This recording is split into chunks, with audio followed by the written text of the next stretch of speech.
नहीं नीतीश तो जी, ये तो सही लोगों है, के ऊपर प्रभाव जो होता है। दूसरा हिस्सा भी है जिसमें लोग अब कहने लगे हैं कि फिर से यादवों से तो डर लगने लगा है, बिहार में ये आवाज आने लगी है।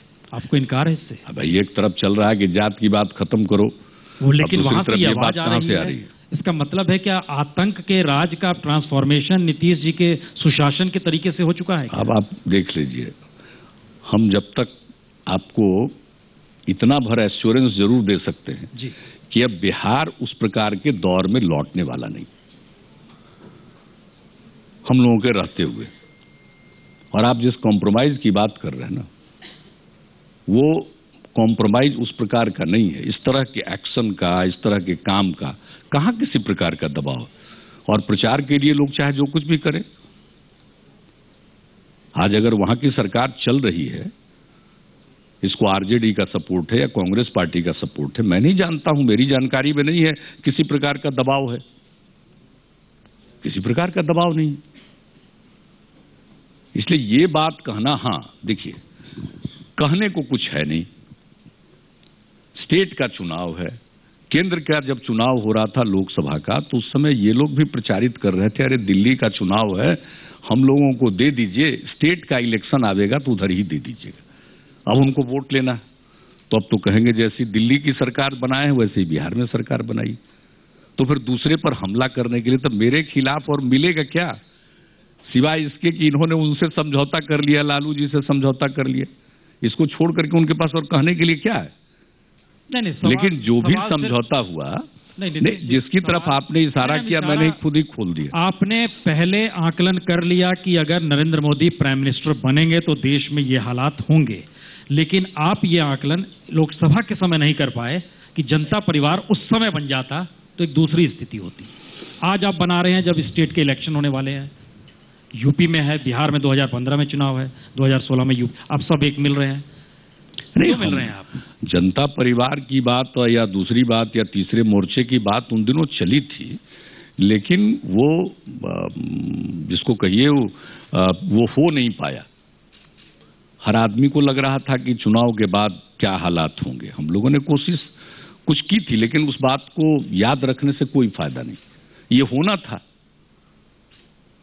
अब सबके दिमाग में ये बात आ गई है कि इस तरह से अलग अलग चलने से कोई फायदा नहीं, क्योंकि डेमोक्रेसी तभी ठीक ढंग से चल सकती है जब एक को रूलिंग पार्टी के रूप में जनता ने मैंडेट दे दिया तो दूसरी तरफ अपोजिशन भी होना चाहिए। आज जितना भी मजाक लोग उड़ा लें, यानी उनके समर्थक लोग, या इस समय तो एक हवा बनी हुई है, तो जो कुछ भी कहा जाता है वो लोगों को अच्छा लगता है, और दूसरी तरफ कुछ भी हो रहा है तो उसका लोग मजाक उड़ाते हैं, ये कौन लोग हैं, ये क्या करेंगे, तरह तरह की बात करते हैं। लेकिन एक बात बताइए कि अगर स्ट्रांग अपोजिशन नहीं होगा तो किसका नुकसान होगा, कौन से हालात पैदा होंगे देश में? तो आज जो कुछ भी हो रहा है कि स्ट्रांग अपोजिशन बनाने की कोशिश हो रही है। चुनाव तो अभी 2019 में है, अभी तो इस सरकार के बने हुए 6 महीने ही हुए हैं, लेकिन एक स्ट्रांग अपोजिशन तो होना चाहिए। हाउस में स्ट्रेंथ कम है, राज्यसभा में स्ट्रेंथ है आज जो अपोजिशन में लोग हैं, लेकिन अकेले राज्यसभा के स्ट्रेंथ से तो अपोजिशन स्ट्रांग नहीं होगा। उसके लिए जरूरी है लोगों के बीच में स्ट्रांग होना चाहिए। तो लोग अगर मिलकर, आज जो अलग अलग पार्टी चलाने पर ताकत लगती है, अगर सब मिल जाएं, जो कल एक थे ही, अगर मिल जाएंगे तो अपने अपने राज्यों में और सब मिला करके पूरे देश के पैमाने पर कई राज्यों में प्रभाव होगा, तो धीरे धीरे अन्य राज्यों में भी और कोई आगे उसके आगे एक बृहत्तर मोर्चा भी बन सकता है दूसरे राज्यों को मिलाकर। कहने का मतलब स्ट्रांग अपोजिशन होना चाहिए। तो आप ये दावा कैसे कह रहे हैं कि बिहार में वो स्थितियां नहीं आएंगी? आप तो मुख्यमंत्री भी नहीं है। कौन सी स्थिति नहीं आएगी? जंगल राज वाली स्थिति नहीं कहां है? हम आज के बारे में कह रहे हैं। नहीं, हम यही कह रहे हैं कि क्या, हम तो आज के बारे में कह रहे हैं। आपकी अगुवाई में चुनाव लड़ा जाएगा बिहार में? भाई जब जनता मैंडेट देगी तो उस समय के बाद मैं इतना जरूर कह सकता हूं कि ये जो फॉर्मेशन हो रहा है, बन रहा है, इसको अगर जनता मैंडेट देगी तो जो हमारे बुनियादी गवर्नेंस के इशूज हैं उन्हीं को आगे बढ़ाया जाएगा। और जो लोग इत्मीनान से जीवन जी रहे हैं, अगर 2 पैसा है तो उसको इन्वेस्ट भी कर रहे हैं, खर्च भी कर रहे हैं। इस माहौल में कोई परिवर्तन नहीं होगा। 2 स्थिति है। एक बिहार की स्थिति है। बिहार में आप मुख्यमंत्री नहीं हैं, अभी रिमोट से चला रहे हैं। स्वेच्छा से। रिमोट से क्यों चलाएंगे? डायरेक्ट चला ही रहे तो रिमोट की क्या जरूरत है? अभी कोई बात हुई? ये कभी कभी विचित्र लगता है इस देश में। नहीं, मुख्यमंत्री एक आजकल जी नहीं, ठीक, हम सही कह रहे हैं। हम उसी में जोड़ते हुए कह रहे हैं कि भाई मुख्यमंत्री के पद पर तो हम थे ही, मैंडेट भी था। भारतीय जनता पार्टी के लोगों ने उस चुनाव के बाद रिजल्ट जिस दिन आ रहे थे उस दिन जरूर मेरा इस्तीफा मांगा था, कहा था कि भाई मैंडेट खो दिया। उनको इस बात का एहसास थोड़ी होगा कि हो सकता है हम इस्तीफा दे ही दें, तो मैंने तो इस्तीफा दे दिया। तो अगले दिन कहने लगे कि भाई ये ड्रामा कर रहे हैं, तो ड्रामा भी साबित नहीं हुआ। एक दूसरी सरकार बन गई तो अब कहने लगे कि रिमोट से चला रहे हैं। भाई हम तो डायरेक्ट चला ही रहे, तो हमको रिमोट लेने की क्या जरूरत है? और आज का युग रिमोट से चलाने का है। अब क्या है? ये कोई टेलीविजन का चैनल है, चैनल सर्फिंग करने के लिए रिमोट लिए हुए हैं और सर्फ कर रहे हैं? ऐसा नहीं होता है। पॉलिटिक्स में रिमोट जैसी कोई चीज नहीं होती। के लीडरान आपको सीधे क्यों कहते हैं कि मोदी जी रिमोट से चल रहे हैं आरएसएस के? अरे वो ठीक है, आरएसएस तो इन सब लोगों का एक कहिए कि मूल संगठन है, वो बृहत्तर संगठन है, उसी के ये सब लोग ब्रांचेज हैं, उनके ब्रांचेज हैं। तो वहां आरएसएस रिमोट से चला रहा है? नहीं, हम ये थोड़ी बोलते हैं, हम इन बातों में कहां उलझते हैं। रिमोट से चला रहे हैं, क्या कर रहे हैं, हमारा इससे कोई नहीं उलझना। जो कुछ भी कर रहे हैं, आज जनता ने मैंडेट दिया है, उनको करना है। वो किनके रिमोट से चलते हैं या नहीं चलते हैं, जो बैठे हैं कुर्सी पर, उनका ये काम है, मेरा ये काम नहीं है। और मैं नहीं मानता हूं कि आरएसएस से बीजेपी अलग हो सकती है। आरएसएस का जो विचार है, आरएसएस के जो निर्णय हैं, वो बीजेपी के लिए बिल्कुल ब्रह्म वाक्य जिसको कहते हैं वो हैं। हाँ, एक दौर जरूर था, आदरणीय अटल बिहारी वाजपेयी जी की पर्सनालिटी ऐसी थी कि उसी समय एक दौर था कि अटल जी के सामने आरएसएस थोड़ा दिखता था कि ये बिल्कुल साइडलाइंड है या वो अहमियत नहीं है, क्योंकि अटल जी का व्यक्तित्व इतना बड़ा था और उनके जो विचार थे, जो उनका, इसलिए उनको बाकी लोग भी इज्जत करते थे। लेकिन जहां तक सवाल आज का है, अब वो बातें, इसलिए तो मैंने कहा कि बिल्कुल नए अवतार में है, अब वो बात ही नहीं है। इसलिए आरएसएस और बीजेपी में कोई फर्क होगा, ये जो सोचते हैं वो बैठ करके बुद्धि विलास करते रहते होंगे, इसलिए ये बात नहीं। लेकिन जहां तक बिहार का सवाल है, बिहार मर्जर हो रहा है आरजेडी और जेडीयू का, ये सब चीजें तो जब मर्जर होगी तो तय होगा। चेहरा कोई होगा, उसके बाद कोई निकल के आएगा 2015 के चुनाव के लिए? हो सकता है, लेकिन ये सब मिलेंगे, बैठेंगे, बातचीत करेंगे, तय करेंगे। ये जनता परिवार का भी कोई चेहरा होगा? अब क्यों नहीं होगा? कोई एक जनता परिवार एक नाम से अगर पार्टी बन जाएगी तो आज की स्थिति और उस समय की स्थिति में तो फर्क आ जाएगा। आज तो अलग अलग पार्टियां, लेकिन जब एक पार्टी बन जाती है, अगर जिसकी संभावना है और जिसका प्रयास चल रहा है, तो वैसी स्थिति में जो पार्टी बनेगी वो पार्टी फैसला करेगी बिहार के बारे में भी, कि किसी को सामने रखकर चुनाव लड़ना है, क्या करना है। ये चीजें ऐसी नहीं है जिसके चलते कोई कठिनाई होने वाली है। लेकिन मैंने तो सिर्फ एक बात आपको आश्वस्त कर दिया कि साहब, ये जो बुनियादी विषय गवर्नेंस का इशू है, ये गवर्नेंस का इशू रहेगा। लेकिन गवर्नेंस का मतलब होता क्या है? जिस गवर्नेंस का लाभ सबको मिले। आज भी गवर्नेंस है, अब लाभ किसको मिल रहा है? जनधन योजना में तो 5 करोड़ से ज्यादा खाताधारियों के खाते में एक पैसा नहीं है, लेकिन जो भी पैसा एक तरफ से आता है और दूसरी तरफ ऋण किनको मिल रहा है? 6-7 हजार करोड़ रुपया आया प्रधानमंत्री जनधन योजना में, लेकिन 6-7 हजार करोड़ रुपए का ऋण किनको मिला? तो देखिए, गवर्नेंस किसके लिए? गवर्नेंस कुछ लोगों के लिए होगा या गवर्नेंस सब लोगों के लिए? नहीं नीतीश जी, तो गवर्नेंस के बारे में भी राय स्पष्ट होनी चाहिए। अब देखिए, आप सब लोग जानते हैं, हमसे ज्यादा बेहतर आप जानते हैं किन चीजों में कटौती हो रही। हमारे यहाँ पिछली सरकार से ही हम लोगों ने लड़कर लिया था स्पेशल असिस्टेंस 12,500 करोड़ रुपए का इस 5 ईयर प्लान। इस साल जो मिलना था उसमें कटौती हो गई।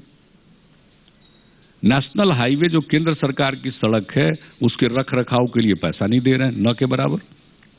पुराना पैसा हमने जो खर्च कर दिया नेशनल हाईवे पर 970 करोड़ रुपए वो नहीं मिल रहे। मनरेगा जो गरीबों को गांव में रोजगार देता है उसका जो लेबर बजट होता है वो केंद्र सरकार हर साल हर राज्य के लिए तय करती है। बिहार का जो लेबर बजट तय है उसमें कटौती कर दी गई। प्रधानमंत्री ग्राम सड़क योजना, ये आदरणीय अटल जी का ड्रीम प्रोजेक्ट था, प्रधानमंत्री ग्राम सड़क योजना, गांवों को सड़कों से जोड़ने के लिए। उसमें जो मंजूर सड़कें हैं, स्वीकृत सड़कें हैं, उसके लिए जो पैसा मिलना चाहिए उसमें कटौती हो गई। आप बताइए ना, कौन सा गवर्नेंस है, किस प्रकार का गवर्नेंस है, किसके लिए पैसा है? तो चुनाव में वायदे तो सब कर दिए जाते, लेकिन हम लोग जो देख रहे हैं वो तो कहानी कुछ और है। नहीं, लेकिन आप ही दिल्ली आए थे, आप ही ने दिल्ली में रैली की थी, रामलीला मैदान में, हमें याद है, और आपने कहा था जो विशेष राज्य का स्टेटस दे देगा हम उसी के साथ हो जाएंगे। हमने एग्जैक्टली ये बात नहीं कही थी।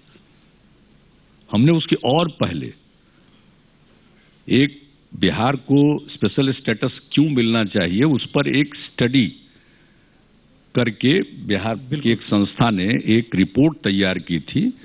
उस रिपोर्ट को जारी किया था लॉर्ड मेघनाथ देसाई ने, और वो 2009 का जो पार्लियामेंट का इलेक्शन था उसका जो रिजल्ट आ रहा था उसके पहले 2 दिन का वाकया है या 1 दिन पहले का। उसमें हमने ये बात कही थी कि साहब बिहार से जो जीत कर जाएंगे, जो भी लोग कल रिजल्ट आएगा, उनको ये मुद्दा बनाना चाहिए कि हम साथ देंगे अगर हमें विशेष राज्य का दर्जा हो। तो सब लोगों का दबाव, उस समय तो क्लियर था नहीं किसकी सरकार बनेगी, ये बात कही गई थी। उसको बहुत ही बगैर संदर्भ के इतनी बार कोट किया गया, ये बात हमने नहीं कही, लेकिन हमने इतना जरूर कहा था कि अगर विशेष राज्य का दर्जा देगा तो सिर्फ जो लड़ रहा है उसकी सफलता नहीं होती है, जो सरकार ये निर्णय लेगी उसको भी बिहार में बहुत लाभ मिलेगा, ये बात हमने कही थी। और उस समय की सरकार ने तो कदम भी बढ़ाया लेकिन पीछे कदम खींच लिया। मोदी सरकार अगर दे दे स्पेशल स्टेट, मोदी सरकार को तो अब तक दे देना चाहिए था, अगर दे दे तो। अरे नहीं, अरे तो पार्लियामेंट के इलेक्शन में उनका भाषण है, हम तो उसका ऑडियो सुना रहे हैं आजकल बिहार में। अच्छा, ये भी ऑडियो? साहब जी, ये भी ऑडियो है बिहार में। हम तो स्पेशल स्टेटस की बात कर रहे हैं, वो तो बढ़कर बोले हैं, special package, special status, special attention. Delhi में आगे नई बनने वाली सरकार की प्राथमिकता होगी। मैं नहीं जानता हूं, सरकार का कार्यकाल 5 वर्ष का होता है, 6 महीना बीतने के बाद अगर प्राथमिकता प्रकट नहीं है तो भाई आगे क्या करना है, ये तो बात समझनी चाहिए। वो तो ऑडियो सबको सुना रहे हैं, हम तो सिर्फ स्पेशल स्टेटस की बात कर रहे हैं। तो पैकेज, अटेंशन, और जो अटेंशन तो सब गिना दिया हमने। नहीं तो इसका मतलब, और पैकेज भी बता दिया, पहले से मिला हुआ जो पैकेज है उसमें कटौती हो रही है। नहीं तो इसका मतलब ये माना जाए कि आपका पूरा चुनाव प्रचार जो है अब मोदी जी के ऑडियो पर चलेगा, जो कुछ तो चलेगा, माने वही सुनाया जाए। और क्यों नहीं सुनाया जाएगा? कथनी और करनी में फर्क नहीं होना चाहिए। चुनाव में अगर बोलते हैं सिर्फ वोट लेने के लिए और भूल जाने के लिए, भाई चुनाव में भाषण जो आप देते हैं उस भाषण का कोई मतलब है या नहीं है? यही तो चांद सितारे ला देंगे, अगर आपने बोला है तो आप लाइए। ये सुनाया जाए तो बुरा थोड़ी, तो राजनीति के स्तर को ऊंचा करने का। हम तो कोई जिसको कहते हैं अभद्र भाषा या उसको कहिए कि अनावश्यक किसी के ऊपर दोषारोपण, आरोप प्रत्यारोप, छिछला आरोप लगाना, ये सब काम मेरा नहीं। भाई हम तो कुछ नहीं कह रहे, जो कहे हैं वो करिए, और अगर आप नहीं कर रहे हैं तो जनता को बता देना है कि कहते हैं करते नहीं, ये तो उनको देखना है। अगर इससे बचना है तो जल्दी से जल्दी काला धन 10-15-20 लाख रुपया जो बोले हैं सबके खाते में डलवा दें, चाहे नगद ही दे दे, ये तो उनका चॉइस है, कैश देंगे या चेक देंगे, चॉइस इज देयर्स। लेकिन ये बात क्यों नहीं कही जाएगी भाई, आज आप कह रहे हैं कि पता ही नहीं है कितना पैसा है, और चुनाव में अभी गिनती गिन रहे, अभी तक पता चला है 170 मीटिंग में भाषण हुआ। 170 के बारे में तो रिकॉर्ड मिले कि जिसमें ये कहा गया काला धन का एक ही चीज जी कि साहब इतना पैसा है आएगा और 15 से 20 लाख हर गरीब आदमी को मुफ्त में यूं ही मिल जाएंगे। भाई तो 15-20 लाख मिल जाएंगे ये सोच करके बहुत लोगों ने वोट दिया होगा, तो आप उनको निराश क्यों कर रहे हैं? दीजिए भाई। जनधन योजना में 5 करोड़ से ज्यादा खाता है जिसमें कोई लेन देन नहीं हुआ, कोई ट्रांजैक्शन नहीं हुआ, इसलिए वो वंचित हो गया दुर्घटना बीमा योजना से। भाई 15-20 लाख में रुपए देने में देर होती तो 10-15 हजार रुपया भी खाते में जमा कर देते उन लोगों के, दुर्घटना बीमा योजना का तो लाभ मिलता रहता। अगर आप ये चुनाव में कहेंगे तो चुनाव के बाद ये बात याद नहीं कराई जाएगी। आखिर कौन सी डेमोक्रेसी है? मैंने चुनाव में बोला जाता है कुछ भी मन में आए बोल दें, बोलिए वही जो कर सकते हैं, और अगर कहते हैं तो उसको कर दिखाइए। ये अगर तरीका है हमारा तो इसमें तो किसी को ऐतराज नहीं होना चाहिए। मैं नहीं समझता हूं किसी को ऐतराज होना चाहिए। और अगर हमने कोई बात कही हो और उसको नहीं किया हो, उससे मुकर गए हो, तो ये दूसरे को दिखलाने का पूरा अधिकार और दिखलाना चाहिए। सर आप तो मुजफ्फरनगर दंगों के दौरान ही बड़े दुखी थे, निशाने पर ले रहे थे, आज इनके साथ खड़े हैं। नहीं देखिए, आप बहुत बुनियादी बात मान रहे हैं। मुजफ्फरपुर नगर में दंगा हो या कहीं दंगा हो या दिल्ली में हो या दिल्ली में चर्च जले, कुछ भी हो, सब दुखद है। ये देश विविधताओं से भरा हुआ है और विविधता ही हमारी सबसे बड़ी पहचान है, इसको संजो कर रखना चाहिए। लेकिन इस देश में क्या हो रहा है? इस देश में ऐसी राजनीति हो रही है। एक चीज बताइए प्रसन्न जी, भाई कुल बहुसंख्यक यानी हिंदू समाज की आबादी कितनी है? रफली 85 के आसपास होगी जी, या उससे 2% कम हो या ज्यादा हो। तो भाई जो इतनी बड़ी संख्या है, इतनी बड़ी जो आबादी है, उसको डरवा किससे रहे? अल्पसंख्यक से। ऐसा सुना, ऐसा कहीं पुरुषार्थ देखा है दुनिया में आपने कि 85% को 15% का भूत दिखवा रहे हैं, और आप कहते हैं बड़े पुरुषार्थी लोग हैं। मेरी तो बात समझ में नहीं आती है, धीरे धीरे सबके समझ में बात आ जाएगी। सबके मतलब ये लोग पहले भी ऐसे ही पुरुषार्थी थे, इस दौर में आप देख रहे हैं। हमारा सवाल सिर्फ इतना था, पुरुषार्थ तो पहले भी वाजपेयी जी के दौर में भी हम लोगों ने देखा था, ये स्थिति इस देश की रही है, ये कोई, लेकिन इस दौर में आप वाजपेयी जी ने तो करने की कोशिश की, और कम से कम उनके किसी एक्शन से समाज के किसी तबके को इस बात का एहसास नहीं हुआ था, एलियनेशन का एहसास नहीं हुआ था। इतना तो है किसी राज्य में कुछ हुए तो उसके लिए सीधे वो जिम्मेवार नहीं हो सकते। जी मैं एक सवाल पूछना चाहती हूँ, एक पत्रकार के तौर पर नहीं है, एक बिहारी होने के तौर पर है, और मैं आपको शुक्रिया अदा करना चाहूंगी कि पहली बार शान से ये कहने का अधिकार कि मैं बिहार से हूं आपने दिया। लेकिन इसके साथ मेरे 2 सवाल हैं। आपने वो दौर मुझे दिखाया जब मैं अंधेरा होने के बाद घर से बाहर क्या छत पर जाना शुरू किया, हम छत पर भी नहीं जाया करते थे उससे पहले। लेकिन जब आपने इस्तीफा दिया मुख्यमंत्री पद से, तब मेरे मन में एक सवाल उठा कि विचारधारा के लिए हमारे विश्वास से विश्वासघात क्यों? क्या आप मुख्यमंत्री बनेंगे, दोबारा चुनाव होगा तो? दूसरा, क्या जेडीयू या नीतीश कुमार का जो सुशासन था वो आरजेडी के उस दौर से पर हावी रहेगा? देखिए, एक बात आपको हम निश्चित तौर पर और फर्मली ये आश्वस्त करना चाहते हैं कि अगर जनता मैंडेट देगी तो ये जो गुड गवर्नेंस है, सुशासन है, कानून का राज है, इसके साथ किसी भी प्रकार का कोई कॉम्प्रोमाइज नहीं होगा, और आप जैसे आज चल रहे हैं वैसे रहेंगे। रही बात, एक बात इस्तीफा क्यों दिया, अब ये भी विचित्र बात है भाई। मुख्यमंत्री आप छोड़ना तो कोई गुनाह है नहीं, छोड़ना तो कोई गुनाह नहीं है। मुख्यमंत्री आप बनेंगे भाई नहीं, वो हमने नीतीश मजदूरी कुमार मांगी के थी लिए वोट लोगों था। से। वो वोट नीतीश कुमार के लिए था। आपको वोट दिया गया था हुजूर, हाँ, ये कहा ठीक जा रहा है, है। ये बात तो समझ गए। मांझी जी को नहीं दिया गया। नहीं नहीं, ठीक बात है, लेकिन आखिरकार मेरे मन को ये लगा कि साहब हम इस लायक भी नहीं हैं। लोगों का विश्वास कहा कि दिल्ली का चुनाव है। अरे भाई, तो दिल्ली तो बहुत दिन हम रह चुके थे। मैंने दिल्ली के टॉप पोस्ट की हम बात नहीं कर रहे हैं। हम लोगों का जो ट्रैक रिकॉर्ड था पार्लियामेंट में रहने का, चाहे कि एमपी के रूप में रहा हो या अटल जी की सरकार में काम करते हुए रहा हो, ऐसा ट्रैक रिकॉर्ड तो नहीं था कि साहब हम लोगों को बिल्कुल रिजेक्ट कर दिया जाए। दूसरी बात है कि भाई ये जो पूरी पॉलिटिक्स थी या पॉलिटिकल लाइन था, और जो बिहार में कैंपेन हो रहा था उसको लीड हम कर रहे थे, तो अगर सफलता नहीं मिली तो किसी को मन मूव की करना बात चाहिए। जो है ना खुद ही फैसला कर ले रहे हैं। मोदी जी मन की बात बता देते हैं और आपने फैसला कर लिया। Anyway, सवाल जी अशोक। नीतीश जी, एक सवाल ये है, आपने कहा नैतिकता का तकाजा था जब आपने इस्तीफा दिया मुख्यमंत्री पद का, हार को स्वीकार करते हुए, लेकिन आप खबर ये आई कि मोदी का वेलकम ना करना पड़े प्रोटोकॉल के तहत, अगर प्रधानमंत्री के रूप में अगर वो बिहार आते हैं तो आपको लाइन में लग के स्वागत करना पड़ेगा, उनको रिसीव करना पड़ेगा। तो मोदी को फेस नहीं करना चाहते थे आप, ये खबरें उस वक्त आ रही थी, इसलिए आपने इस्तीफा दिया, क्योंकि जिस मोदी को आप बिहार नहीं आने देना चाहते थे उस मोदी के स्वागत के लिए आपके खड़े रहना पड़ता। ये एक वजह थे।